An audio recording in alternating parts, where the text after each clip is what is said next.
Oo, matindi si food poison. Baka mamaya masayang yung kanyang pinaghirapan. Nagpakahirap siya na maging abogado, tapos baka masayang. Baka madisba. Di ba? Yung kaso pinail sa'yo, hayaan mo na. Harapin. Ganun lang naman yun eh. Harapin.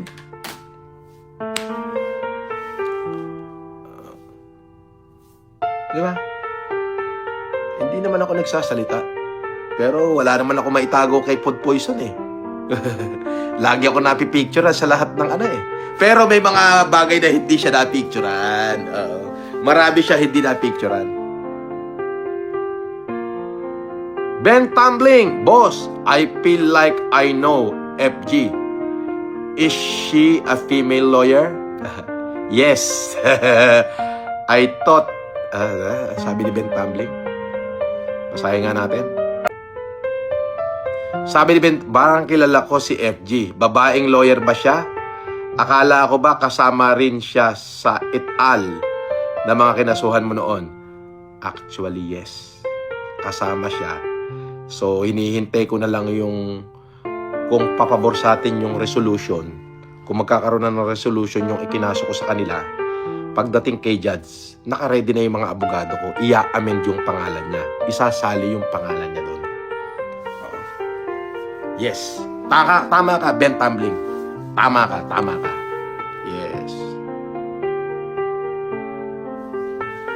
Oo. So, dahil kilala ko na siya ngayon.